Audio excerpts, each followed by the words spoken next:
여러분 안녕하세요. 저는 전문반 정치를 강의하게 된 교사 민현석입니다. 2주일 동안 건강히 잘 계셨는지요? 지난 시간에 우리가 정부 형태를 공부하셨는데요. 정부 형태를 구성하기 위한 헌법 개정은 국회를 통과를 해야 되는데요. 국회에서는 정당별 손익에 따라 개정안에 찬반 투표를 하게 되고, 국회를 통과하면 국민투표에 들어가기 때문에 여러분의 결정이 매우 중요하게 된다는 사실 꼭 기억해 두시라고 그랬습니다. 이처럼 국회를 통과한 법률 등이 국민투표로 연결되기까지 중요한 역할을 하는 것이 바로 정당입니다. 그래서 오늘 정당과 민주정치라는 제목으로 5차시 정치 수업을 시작하도록 하겠습니다. 자, 우선 정당의 개념과 목적, 우선 교과서적인 개념부터 먼저 보실게요. 정치적 견해를 같이 하는 사람들이 정권 획득을 목적으로 조직한 단체. 정당이 추구하는 목적이 뭐라고 그랬죠? 네, 정권 획득이라고 써 있습니다.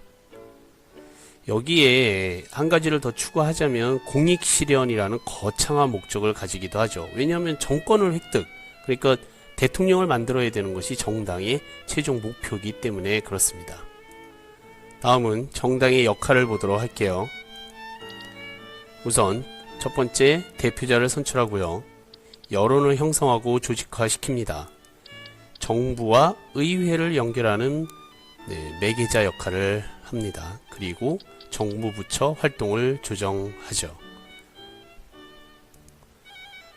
그리고 민주국가의 정당제도는 반드시 복수정당제를 보장합니다. 무슨 말이냐 하면 모든 국가가 민주국가는 아니라는 겁니다. 사회주의 국가가 엄연히 존재하죠. 그 나라는 정당이 단 하나입니다. 바로 공산당이죠. 공산당도 정당인 것을 명심하셔야 됩니다. 혹시 여러분 러시아 말로 정당이 무엇인지 아시는 분? 러시아 말로, 러시아. 영어로 말고요. 대한민국 국민이라면 러시아 말로 정당이 무엇인지 모르시는 분은 사실 아무도 없어요. 다 알고 계시다니까요. 자, 정당을 러시아 말로 뭐라고 그럴까요? 네, 파르티잔이라고 합니다. 처음 들어보셨다고요? 이 파르티잔 그러는데요. 이 말의 정확한 의미로는 정당에 가입된 사람을 말해요. 자, 아직도 못 들어보셨다고요? 파르티잔을 좀 더 빠르게 말해보세요. 파르티잔, 파르티잔, 파르티잔, 네, 빨치산. 그겁니다. 그게 러시아 말로 정당원이라는 뜻입니다. 빨간색 옷을 입고 피를 흘리면서 산에서 투쟁을 하는 북한 사람들이 빨치산. 네, 그런 뜻 아닙니다. 러시아와 북한은 당이 하나이기 때문에 정당원 그러면 곧 공산당원을 말하는 겁니다. 따라서 여러분들이 만약에 정당에 가입이 되어 있으시다면 러시아 말로 여러분도 빨치산이 되시는 거예요. 모든 정당원은 러시아 말로 빨치산이라고 합니다. 상식적으로 뜻을 제대로 알고 쓰셨으면 합니다. 자, 민주주의 국가에서 법적으로 보장하고 있는 복수정당제의 모습들을 좀 살펴볼게요. 복수정당제란 2개 이상의 정당을 허용한다는 뜻으로 양당제와 다당제가 있습니다.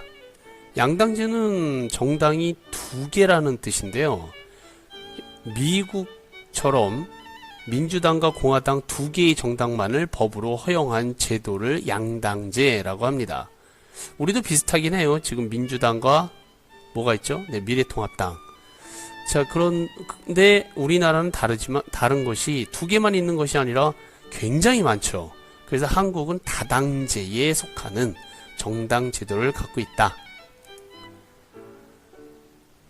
자, 양당제의 성격은 양대 정당이 국민의 선택으로 교체하면서 집권하게 되고요. 양대 정당을 중심으로 한 선거 경쟁이 치열하게 벌어지고 반복됩니다.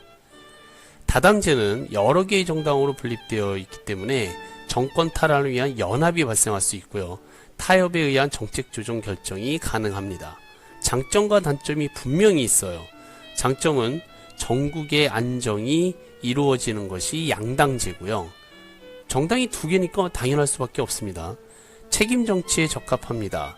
정책을 실패했다. 그럼 어느 당 책임이냐? 둘 중에 하나겠죠. 평화적인 정권 교체가 용이한 반면 양당제는 소수 의견의 반영이 곤란합니다. 왜냐하면 세력이 적은 정당들은 의회에 참가하기가 어렵거든요. 그리고 설사 소수당이 존재한다 하더라도 다수당의 횡포 때문에 마음껏 자신의 정책을 개진할 수가 없게 된다는 뜻입니다. 두 정당이 극한 대립 시에는 중재가 없습니다. 서로 싸우다가 끝나게 되는 경우가 많다라는 거죠. 우리나라가 특히 그렇죠. 자, 다당제의 장점을 볼게요. 다양한 의견을 반영하고요. 소수 의견을 보호합니다. 민주주의에 되게 가까운 그런 제도라고 볼 수 있습니다. 정당 간의 대립 시 중재가 용이합니다. 양당제의 단점이 다당제에서는 장점으로 작용하게 되죠. 자, 다당제의 단점 보시겠습니다. 정당 간 이합집산이 빈번합니다. 없어졌다 사라지고, 사라졌다 없어지고, 네, 있다가 없고 막 난리도 아닙니다. 그러다 보니까 전국이 불안정하게 되고 누구의 잘못이냐라는 책임을 묻기가 굉장히 불리하게 되죠. 자, 그렇다면 우리나라는요, 지금 다당제를 채택한 나라다라고 말씀을 드렸는데 성격은 사실 양당제에 가까운 것이 현실입니다. 두 거대 정당이 서로 정권을 교체하고 있죠. 그 외의 정당은 자꾸 이 두 거대 정당의 횡포 앞에서 소수로 전락이 되고 갈 길을 잃게 되며 결국 해체되기까지 되는 그런 결론이 나오는 경우도 있었죠. 자, 지난 시간에 이어서 여러분들, 즉 국민들이 결정해 주셔야 되는 헌법 개정의 내용 중에서도 이 복수정당제의 유형을 차라리 지금은 양당제로 바꾸는 것이 낫지 않느냐, 차라리 헌법에다가 정식으로 게재하는 것이 낫지 않느냐 라고 주장하는 정당들이 있기 때문에 헌법에서 이 내용을 다룰 것으로 보입니다. 결국 여러분들이 결정을 해주셔야 된다는 거예요. 어차피 미국처럼 두 개의 정당이 정권 교체를 왔다 갔다 하는 마당에 무슨 다당제냐. 이번에 국회의원 선거를 통해서 알게 됐지만 소수 정당들은 그야말로 표를 제대로 얻지 못하는 경우가 많았죠. 그러면 차라리 양당제로 해서 좀 더 전국을 안정화시키는 것이 좋지 않겠느냐. 그래야지 또 책임감도 높아지고 두 정당만 존재한 경우에 평화적인 정권 교체가 용이할 수 있다라는 장점이 크기 때문에 결국에는 양당제로 가지는 게 좋지 않느냐라는 주장이 거세지고 있습니다. 여러분들은 어떻게 생각하십니까? 보시다시피 우리나라는 다당제를 채택하면서도 양당제의 성격이 강합니다. 그렇다면 다당제가 나을까 양당제가 나을까? 네, 둘 중에 하나를 또 여러분들이 선택을 해 주셔야 될 시기가 다가오고 있습니다. 여러분들이 헌법 개정에 들어가는 두 가지 중요한 내용, 정부 형태와 복수정당제의 유형 변경, 여러분들이 반드시 결정해 주셔야 되는 내용이 되겠습니다. 자, 오늘 정당 정치와 민주정치, 정당과 민주정치에 대한 공부를 같이 하셨는데요. 여러분들이 정당에 가입하지 않으시더라 하더라도 정치에 관심을 갖고 그들이 여러분을 위해서 어떤 정책을 제시할 것이며 변경하고 바꿀 것이냐에 대해서 여러분들이 알고 계셔야 결정을 해 주실 수 있겠죠. 여러분들이 주인이고요. 네, 주권의 주체자입니다.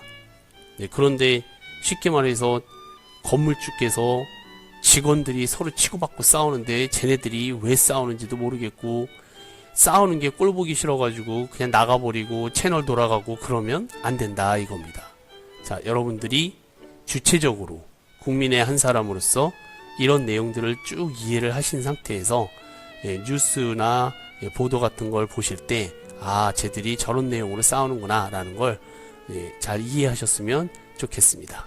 자, 오늘은 여기까지 하도록 하겠습니다. 모두 수고하셨습니다. Have a nice day.